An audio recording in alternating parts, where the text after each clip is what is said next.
வணக்கம், நான் அமீர். யூ வாட்சிங் வாய்ஸ் ஆஃப் அனிகன். ஆனால் நான் ஆன்லைனில் சாரீ பிஸ்னஸ் பண்ணணும். என்ன மாதிரி பண்ணலாம், எப்படி பண்ணலாம், யார்கிட்ட போய் பர்ச்சேஸ் பண்ணலாம், சப்ளைஸை எப்படி நான் கண்டுபிடிக்கிறது, மேனுஃபேக்சரர்ஸ் எப்படி கண்டுபிடிக்கிறது, போட்டியை எப்படி நான் சமாளிக்கலாம், ஏன்னா இன்றைக்கி பயங்கர காம்படிஷன் இருக்குது, அதெல்லாம் நான் எப்படி சமாளிக்கலாம், நான் என்ன ரேட்டை ஃபிக்ஸ் பண்ணலாம், இது எல்லாத்தையும் விட என் வீடியோவை நிறையா பார்க்கணும், ஃபாலோவர்ஸ் எனக்கு நிறையா வரணும், சப்ஸ்கிரைபர்ஸ் நிறைய வரணும், இதெல்லாம் வந்து ஓவர் நைட்டில் நடந்துடணும். அப்படிலாம் சொல்லிட்டு கற்பனையில் இருப்பீங்க பார்த்தீங்களா? இப்படி உங்களோட எல்லா கொஸ்டின்ஸ்க்கும் இந்த வீடியோவில் நான் ஆன்சர் வச்சுருக்கேங்க. ஸோ தயவு செஞ்சு வீடியோ ஸ்கிப் பண்ணாமல் பாருங்கள். நம்ம சேனலுக்கு புதுசாக வரவங்க ஷேர் பண்ணுங்கள் அண்ட் சப்ஸ்கிரைப் பண்ணுங்கள். ஃபர்ஸ்ட்டு என்னோட வியூ கவுண்ட்டை எப்படி கூட்டுறது? எடுத்த உடனே நான் போய்ட்டு நான் யூடியூப் சேனல் ஆரம்பிச்சிட்டேன். எனக்கு வரவே மாட்டுது. 10 பேர் 20 பேர் என் வீட்டு ஆளுங்க தான் நான் வாங்கி போட்டு விட்றேன். யார்ட்டையாவது தெரிஞ்சவங்கள்ட்டே வாங்கி அவங்கள்ட்ட சப்ஸ்கிரைப் பண்ணுறது கூச்சமாக இருக்குது, பண்ண முடியல. அப்படியெல்லாம் தோணுது இல்லைங்களா? இன்றைக்கி பல லட்சக்கணக்கான வியூஸ் போகிறவங்களும் சரி, மில்லியன் அண்ட் பில்லியன் கணக்கில் ஃபாலோவர்ஸ் இருக்க எல்லா மக்களும் இனிஷியலாக பண்ண ஒரே விஷயம் என்ன தெரியுமா? அவங்க வந்து சேனல் ஆரம்பித்தோன்னே இப்போ நம்ம பண்ணுற விஷயம் தான், நம்ம வீட்டு ஆளுங்க அதை ஃபாலோ பண்ண வைக்கிறது, நம்ம வீட்டு ஆளுங்க மொபைலை வாங்கி நம்மளுக்கே சப்ஸ்கிரைப் பண்ணிக்கிறது, தெரிஞ்சவங்க ஃப்ரெண்ட்ஸு அண்ட் எங்கேயாவது கடைக்கு போனால் கூட யாராவது ஒரு நம்பரை வாங்கி சும்மா பேசிவிட்டு அவங்க நம்பர்லேருந்து சப்ஸ்கிரைப் பண்ணிக்கிறது, நம்ம கடைக்கு வர கஸ்டமர்ஸ் மொபைலை வாங்கி அதில் நம்ம ஃபாலோ பண்ணிக்கிறது, சொந்தக்காரங்க ஃபங்க்ஷனுக்கு எங்கேனாச்சும் போகணும் அப்படின்னு சொன்னால் அவங்களோட மொபைல்லாம் வாங்கி கூச்சமே போடாத சப்ஸ்கிரைப் பண்ணிக்கிறது. இந்த மாதிரி விஷயங்கள் தயவு செஞ்சு பண்ணுங்கள், தப்பே கிடையாது, இது பண்ணலாம். அண்ட் இன்னொன்று கவுண்ட்ஸை எப்படி இன்க்ரீஸ் பண்ணிக்கிடுவாங்க அப்படின்னு சொன்னீங்கன்னா, நிறைய பேருக்கு தெரிஞ்சிருக்கும்னு நினைக்கிறேன். ஒரு 500 ரூபா கொடுத்தீங்கன்னா உங்களுக்கு 100 சப்ஸ்கிரைபர் நான் போட்டு விட்டுறேன். அண்ட் 1000 ரூபா கொடுத்தீங்கன்னா இத்தனை சப்ஸ்கிரைபர், 5000 ரூபா கொடுத்தீங்கன்னா 3000 சப்ஸ்கிரைபர்ஸ், 4000 சப்ஸ்கிரைபர்ஸ் இப்படின்னு சொல்கிறதுக்கு வந்து நிறைய பேர் வந்து ஆக்சுவலாக இன்றைக்கி மார்க்கெட்டில் இருக்காங்க.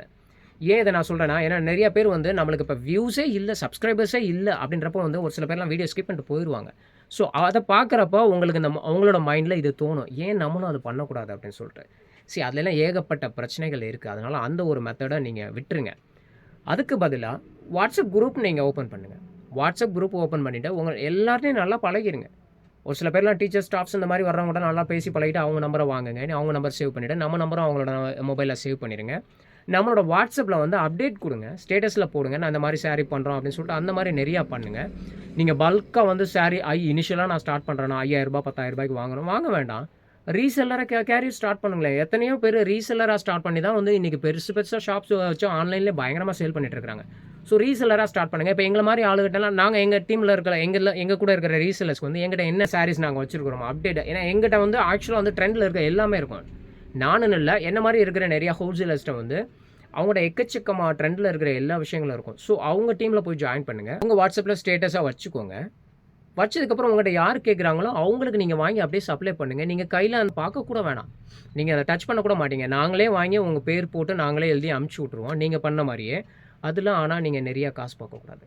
இனிஷியலாக நீங்கள் ஸ்டார்ட் பண்ணுறப்போ ஜஸ்ட் ஒரு 50 ரூபா பேருக்கு, அவ்வளோதான். இதுக்கும் கம்மியாலாம் வச்சு கொடுக்குறவங்களாம் இருக்காங்க, சும்மா பேருக்கு ஒரு 20 ரூபா வச்சு கொடுக்குறவங்களாம் இருக்கிறாங்க. ஸோ இனிஷியலாக நீங்கள் இந்த மாதிரி தாங்க கஸ்டமர்ஸ் இன்றைக்கி இருக்க காம்படிஷன் வந்து கண்டிப்பாக இந்த மாதிரி தான் நம்ம சேர்த்து ஆகணும்.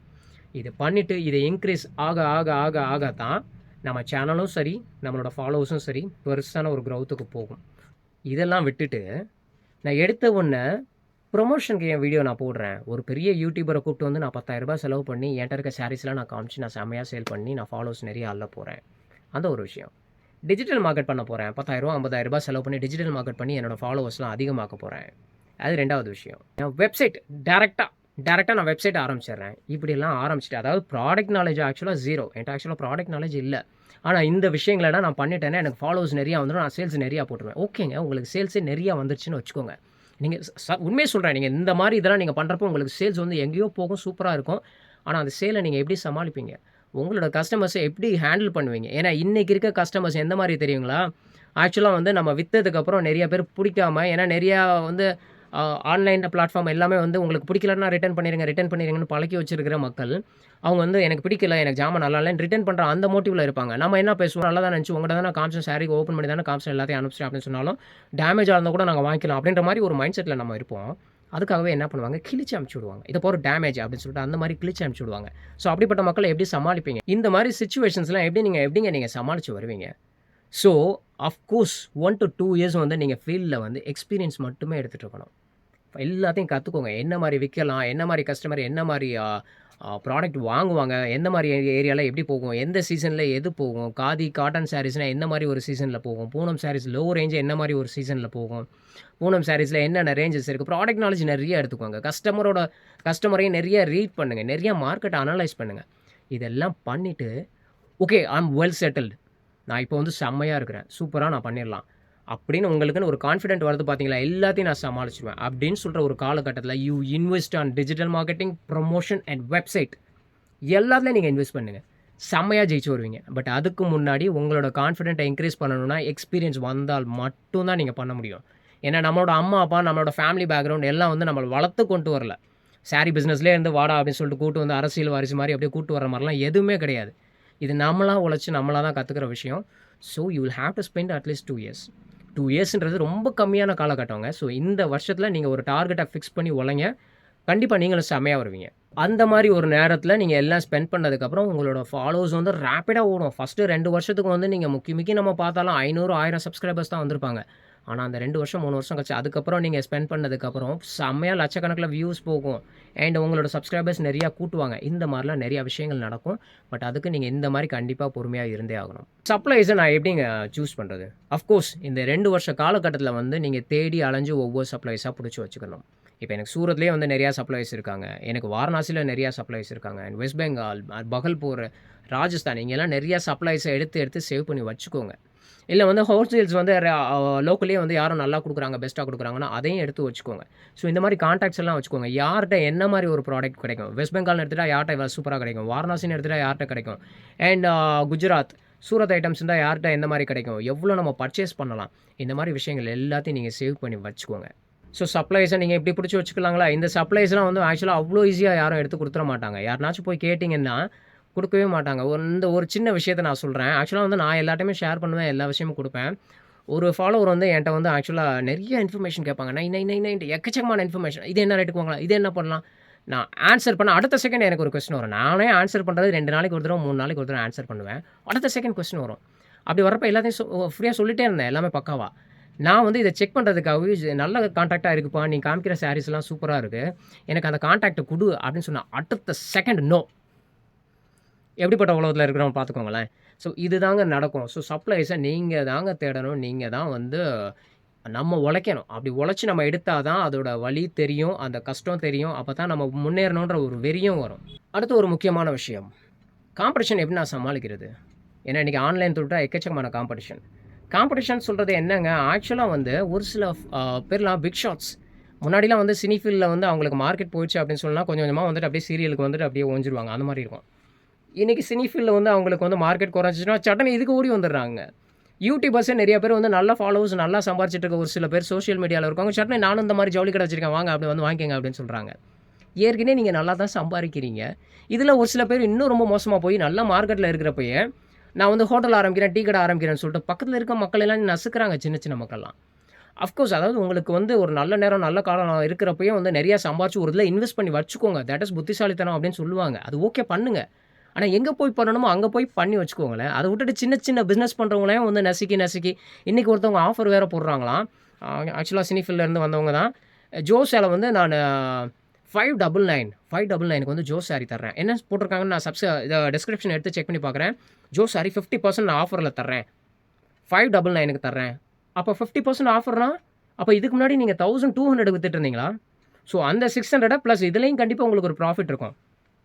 ஸோ அவ்வளோ ப்ராஃபிட் வச்சு நீங்கள் மக்கள்கிட்ட சம்பாரிச்சிருக்கிறீங்களா? இதெல்லாம் மக்கள் யோசிக்கணும். ஸோ நசுக்காதீங்க. உங்களால் தான் முடியும், பிஸ்னஸ் பண்ண முடியும், நான் மட்டும் தான் நிறையா சேல் பண்ணணும்னு சொல்லிட்டு தயவு செஞ்சு யாரும் பண்ணாதீங்க. இன்றைக்கி தமிழ்நாட்டில் என்னால் பெஸ்ட்டு காம்படிஷன் கொடுக்க முடியும். இன்றைக்கி நீங்கள் சொல்கிற அந்த ரேட்டை விட இன்னும் கம்மியாக கொடுத்து என்னால் வந்து ஃப்ரீ ஷிப்பிங்லேயே நான் பண்ணி கொடுக்க முடியும். அந்தளவுக்கு நான் பண்ணலாம். பட் என்னோட மக்களுக்கு நான் எப்படி பதில் சொல்கிறது? என்கிட்ட பர்ச்சேஸ் பண்ணுறவங்க என்கிட்ட இருக்க ரீசேலர்ஸ்க்கு நான் என்னங்க பதில் சொல்கிறது? ஸோ மார்க்கெட்டை உடைக்காதீங்க. அதை என்னால் மட்டும்தான் ஒரு மனசாட்சியோடையும் பிஸ்னஸ் பண்ணுங்கள். எல்லாரோட வயிற்றுலையும் நம்ம அடிக்கிற மாதிரியே இருந்துடக்கூடாது. இந்த மாதிரி காம்படிஷனெல்லாம் நம்ம சமாளிக்கணும் அப்படின்னு சொன்னால் நம்ம கையில் இப்போ நான் பேசினேன் பார்த்தீங்களா, நானும் வந்து என்னால் அந்த மார்க்கெட்டை உடைக்க முடியும், வாடா வந்து மோதி பார்ப்போம் அப்படின்னு சொல்கிற மாதிரி கண்டிப்பாக என் ரேட்டு யாருனாலையும் கொடுக்க முடியாது. சீரியஸ்லிங்க, என் சப்ளைட்டை என்னால் அடிச்சு வாங்க முடியாது. இந்த ரேட்டு தான் வந்து தமிழ்நாட்டில் ஓடுது, இவ்வளோ தான் எனக்கு கொடுத்தாகணும்னு சொல்லிட்டு நம்ம வாங்கலாம். ஏன்னா சப்ளைஸ் பொறுத்தவரைக்கும் 5 ரூபா 10 ரூபா கிடச்சாலே போதும், ஆயிரக்கணக்கில் பீஸ் நகட்டுறவங்க. ஸோ அப்படி சொல்லி அந்த ஒரு கான்ஃபிடென்ட் உங்களுக்கு வரணும். அது வரைக்கும் அந்த எக்ஸ்பீரியன்ஸ் வர்ற அளவுக்கு நீங்கள் உழைச்சிட்டே இருக்கணும். சப்ளைஸை தேடி சம்பாரிச்சுட்டே இருக்கணும். ஸோ இப்படி தான் உங்கள் காம்படிட்டர்ஸை நீங்கள் சமாளிக்கணும். அண்ட் அஃப்கோர்ஸுங்க, தயவு செஞ்சு எந்த ஒரு சிச்சுவேஷன்ஸ்லேயும் வந்து அதிகமான லாபம் கொடுத்துறாதீங்க.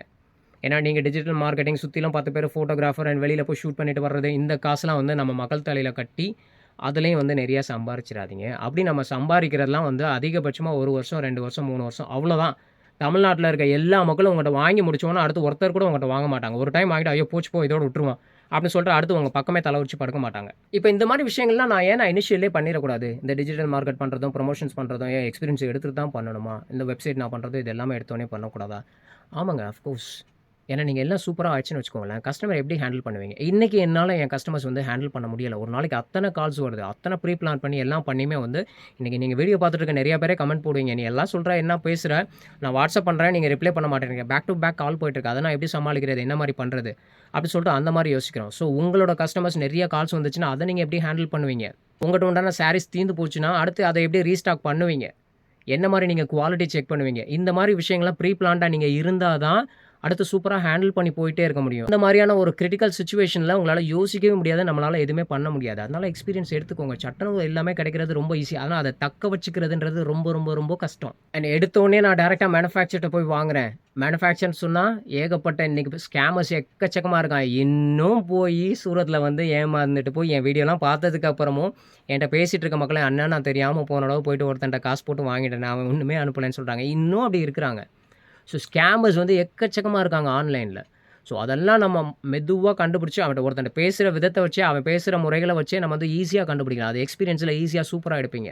ஸோ அதுக்கு முன்னாடி ஸ்கேமர்ஸ்ட்டை போய் மாட்டிடாதீங்க. ஏன்னா நீங்கள் சேர்த்து வச்சு ₹2000 ஒரு பொருள் வாங்கினீங்கன்னா கூட அது வரலன்னு சொன்னாலும் அந்த காசு ஒரு சில மக்களுக்கு எவ்வளோ முக்கியமானதுன்றதும் எனக்கு தெரியும். எனக்கு நிறையா ஃபாலோவர்ஸ் வரணும், நான் நிறையா சேல் பண்ணணும் அப்படின்னு சொன்னீங்கன்னா பொறுமையாக வேணும். ஒரு ஸ்ட்ராங்காக இருக்க பேஸ்மெண்ட்டை நம்ம அமைச்சிட்டு அதுக்கப்புறம் நீங்கள் என்ன வேணாலும் பண்ணுங்கள். உங்களுக்கு உண்டான பீரியட் எனக்கு ஸ்டார்ட் ஆயிடுச்சுடா அப்படின்னு சொல்கிற காலகட்டத்தில் வந்து நீங்கள் நிறையா இன்வெஸ்ட் பண்ணுங்கள். அஃப்கோர்ஸ் நம்ம டிஜிட்டல் மார்க்கெட்டிங் இன்வெஸ்ட் பண்ணி தாங்க ஆகணும். நீங்கள் பண்ணாமலாம் அதை கண்டிப்பாக இருக்கவே கூடாது. சின்ன எக்ஸாம்பிள் சொல்லணும்னா, இன்றைக்கி ஒரு சில பேர் பயங்கர ரேட் வச்சு விற்றுட்ருக்காங்க. ஆனஸ்ட்டாக சொன்னால் 3 மடங்கு ரேட்டு வச்சு விற்கிறாங்க. அதை இப்போ நம்ம சொன்ன ஜோ சாரியே இருக்கட்டுமே, ₹1200 விற்றுட்டு இன்றைக்கி வந்து நான் ஆஃபரில் கொடுக்குறேன் 50% ஆஃபர்னு சொல்லி அவங்க இதெல்லாம் எக்கச்சக்கமாக ஓடும். இதெல்லாம் பார்த்துட்டு ஐயோ வேணாடா இவங்க வீடியோவை இனிமேல் பார்க்கக்கூடாது. இன்னும் நிறைய பேர் இருக்கிறாங்க இந்த மாதிரி வீடியோஸை இனிமேல் பார்க்கவே கூடாது, இவங்ககிட்ட வாங்கவே கூடாது அப்படின்னு நம்ம நினச்சிட்டு இருந்தாலும் அடுத்து நம்ம வந்து சோஷியல் மீடியா ஓப்பன் பண்ணணும், அவங்க பேஜ் தான் ஃபஸ்ட்டு வந்து நிற்கும். ரீசன் என்ன நினைக்கிறீங்க? அது are spending for digital marketing. Digital மார்க்கெட்டில் ஸ்பெண்ட் பண்ணுறனால தான் லட்சக்கணக்கில் காசு அதில் கொட்டுறனால தான் ஆயிரக்கணக்கில் கொட்டுறனால எடுத்து சாட்டுன்னு அவங்க அது உங்களுக்கு ஃபஸ்ட்டு வந்துடுது இனிஷியலாக. இன்னொன்று ஒரு முக்கியமான விஷயம் சொல்லணுன்னா, நீங்கள் வந்து ஒரு விஷயம் ரகசியம் பேசுகிறீங்கன்னு சொன்னால் பக்கத்தில் யாரும் இல்லைன்னு நினைக்காதீங்க. உங்களோட ஃபோனே வந்து ஒட்டு கேட்குற ஒரு பெரிய திருடன் தான். ஆக்சுவலாக இப்போ நம்ம பேசிகிட்டு இருக்க ஒவ்வொரு விஷயங்களும் பேசி பாருங்களேன். நீங்கள் நைட்டு உட்காந்து நீங்கள் ஆக்சுவலாக உங்கள் ஃபேமிலியிலே உட்காந்து பேசி பாருங்களேன். மொபைலை மட்டும் பக்கத்தில் வச்சுட்டு ஏதாவது ஒன்று நான் பர்ச்சேஸ் பண்ண போகிறேன், நான் இந்த மாதிரி ஒரு விஷயத்தில் வந்து இன்ட்ரெஸ்ட்டாக இருக்கேன், ஒரு 2-3 டைம் சொல்லி பாருங்களேன். அதில் ஆக்சுவலாக ஒட்டு கேட்டுருவானுங்க. அதை கேட்டுட்டு அடுத்து நீங்கள் சோஷியல் மீடியா ஓப்பன் பண்ணுவோம், ஃபேஸ்புக்காக இருக்கட்டும் அண்ட் யூடியூபாக இருக்கட்டும், இந்த மாதிரி ஏதாவது ஒரு பிளாட்ஃபார்மில் உள்ளே போய் செக் பண்ணி பாருங்கள். நீங்கள் என்ன பேசிகிட்டு இருந்தீங்களோ அந்த விஷயம் தொடர்ந்து வந்துகிட்டே இருக்கும். ஸோ இந்த மாதிரி நிறையா விஷயங்கள் நடக்குது. அதுலேருந்தே நீங்கள் வந்து அதை ப்ரொமோட் பண்ணிட்டீங்க, உங்களோட வீடியோஸ் எதுவும் ப்ரொமோட் பண்ணிட்டீங்க அப்படின்னு சொன்னீங்கனாலே அவங்களோட சட்டன் முன்னாடி வந்து நின்றுரும். ஸோ அஃப்கோர்ஸ் அதை நம்ம பார்த்து தான் ஆகணும். லேடிஸ் வந்து ஆக்சுவலாக பார்த்தோம்னா புடவையில் பார்த்துட்டோம்னாலே நம்ம அதை அடுத்தது பார்க்க ஆரம்பிச்சிருவோம். பிடிக்குதோ பிடிக்கல பாருன்னு சொல்லிட்டு கிளிக் பண்ணி பார்த்துருவோம் இல்லையா? ஸோ அப்படி தான். ஸோ எனக்கு வந்து ஆயிரக்கணக்கில் லைக்ஸ் வேணும் அப்படின்னு சொன்னால் வெறும் ₹500 செலவு பண்ணோன்னா எனக்கு அவ்வளோ லைக்ஸ் வரும்.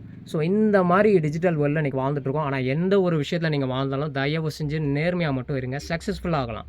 5 வருஷமோ 10 வருஷமோ ஆனீங்கன்னாலும் கண்டிப்பாக சக்ஸஸ்ஃபுல் ஆகலாம். இன்றைக்கி என்கிட்ட நிறையா வாங்குறவங்க எல்லாமே நீ பேசுகிறத நம்பி தான் வாங்குறேன், நீ பேசுகிறத நம்பி தான் நான் பிஸ்னஸ்குள்ளே இறங்குறேன், இத்தனை நாள் எனக்கு ஆசை பிஸ்னஸ்குள்ளே வரணும், இந்த மாதிரி பண்ணணும்னு சொல்லிட்டு நீ பேசுகிற ஒரு சில விஷயங்கள்னால தான் நான் அதுக்குள்ளே வர்றேன். நீ நான் ஆக்சுவலாக நான் அது பேசணும், ஸ்ட்ரைட்டாக டேரெக்டாக நான் பேசணும், நான் உங்கள்கிட்ட நேர்மையாக பேசணும் அப்படின்னு சொல்லிட்டு பேசல. பட் நான் பேசுகிற ஏதோ ஒரு விஷயம் வந்து உங்கள்கிட்ட நேர்மையாக இருக்குது. ஸோ அது நான் வந்து லைஃப்பில் கண்டிப்பாக நான் ஃபாலோ பண்ணுவேன். இப்போ நான் பர்ச்சேசிங்கன்னு அப்போ பண்ணுறப்போ ஒரு சில சாரீஸில் அங்கே எல்லோரும் பண்ணுற சேம் மிஸ்டேக்ஸ் தாங்க. ஐ அப்பாலஜைஸ். என்னென்னு கேட்டிங்கன்னா, சாரீஸ் போய் பர்ச்சேஸ் பண்ணுறதுல ஒரு சில இது வந்து மக்கள் ஆனால் லோவில் ரேட்டில் இருந்தாலும் கொடுங்க வாங்கிட்டு வந்துருங்கன்னு சொல்லிடுறாங்களா. ஸோ இனிஷியல் டயத்தில் போயிட்டு இந்த ஹோல்சேல் எக்ஸ்பீரியன்ஸும் ஃபஸ்ட்டு அந்தளவுக்கு இல்லாமல் இருந்தது இல்லையா? போய் ஒரு சில சாரீஸ் வாங்கிட்டு வந்ததுக்கப்புறம் வாங்கிட்டு அவங்ககிட்டையும் கொடுத்துட்றோம். குடுத்ததுக்கப்புறம் அவங்க லோ ரேட்ல வாங்குனதுக்கப்புறம், "அண்ணா இந்த சாரி சரியில்லண்ணா, குவாலிட்டி சரியில்ல" சொல்றாங்க. அஃப்கோர்ஸ் நான் அத ஏத்துக்கிறேன். ஆனா அடுத்து அந்த தப்பும் நடக்காது. நிச்சயமா நான் பெஸ்ட்டா பண்ணி குடுக்குறேன். ஸோ இந்த மாரி எல்லா விஷயங்களுமே நம்ம கத்துக்கிறதாங்க. லைஃப் லாங்கா கத்துட்டு வர்றது தான். ஸோ ஆர்வ கோளாறுல எதுவுமே வந்து சீக்கிரம் பண்ணிறாதீங்க. ஸ்டாக்க டம்ப் பண்ணாதீங்க. டிஜிட்டல் மார்க்கெட்டிங்கில போயிட்டு இனிஷியலா போயிட்டு நெறைய காசுகள கொட்டாதீங்க. ரீசெல்லரா உங்க கேரியர் ஸ்டார்ட் பண்ணுங்க. வாட்ஸ்அப்ல இருந்து ஸ்டார்ட் பண்ணுங்க. வாட்ஸ்அப் உங்க ஸ்டேட்டஸ்லேருந்து ஸ்டார்ட் பண்ணுங்க. அதுக்கப்புறம் நீங்க இன்ஸ்டா, ஃபேஸ்புக், சோஷியல் மீடியா என்னென்ன இருக்கோ, யூடியூப் இருக்கோ எல்லாத்துலயும் கொஞ்சம் கொஞ்சமா போடுங்க. ஃபாலோவர்ஸ் கவுண்ட்ட நீங்க தான் இன்க்ரீஸ் பண்ணணும். உங்களோட உழைப்புனால மட்டும் தான் வந்து உங்களோட ஃபாலோவர்ஸ் வந்து இன்க்ரீஸ் ஆகணும். அந்த கான்ஃபிடென்ட் உங்களுக்கு இருக்கணும். நேர்மையா பண்றேன், கரெக்ட்டா பண்றேன் அப்படின்னு சொல்லிட்டு பெஸ்ட்டா பண்ணுங்க. ஸோ இதுதாங்க நான் இன்னைக்கு பேச வந்த விஷயம். இது ஓரளவுக்கு வந்து உங்களுக்கு இதில நான் பேசின விஷயங்கள்ல வந்து வந்திருக்கும்னு நெனைக்கிறேன். ஒரு சில பேர் இல்ல எனக்கு 1 மாசத்துல வந்து ஓவர் நைட்ல இன்னைக்கு நைட்டு நான் தூங்கி எந்திரிச்சு நாளைக்கு காலையில எழுந்திரிக்கிறப்போ எனக்கு இவ்வளோ ஃபாலோவர்ஸ் வரணும் அப்படின்னு நெனச்சுட்டு அந்த ஆர்வத்தோட நீங்க வீடியோ பார்த்துருந்தீங்கனால், of course I am so sorry. ஏன்னா அது வந்து உண்மை இல்ல. நிஜமில்லாத ஒரு வாழ்க்கை. ஸோ உண்மையான ஒரு வாழ்க்கைக்குள்ள போனோம்னா தான் நேர்மையா உழைச்சோம்னா தான் நம்மளுக்கு எப்பயுமே சக்சஸ் நம்மள தேடி வரும். அப்படி தேடி வர்ற டயத்துல நீங்கலாம் வேணான்னு ஓடுனீங்கனாலும் உங்க பின்னாடி வந்துட்டே இருக்கும். விடாம தொரத்தும். So that's ஆல்ங்க. நான் பேச வந்த விஷயத்த நான் பேசிட்டேன்னு நெனைக்கிறேன். தேங்க்ஸ் ஸோ மச் ஃபார் வாட்சிங் வாய்ஸ் ஆஃப் ஃபனிகன். நான் அமீர். Thank you.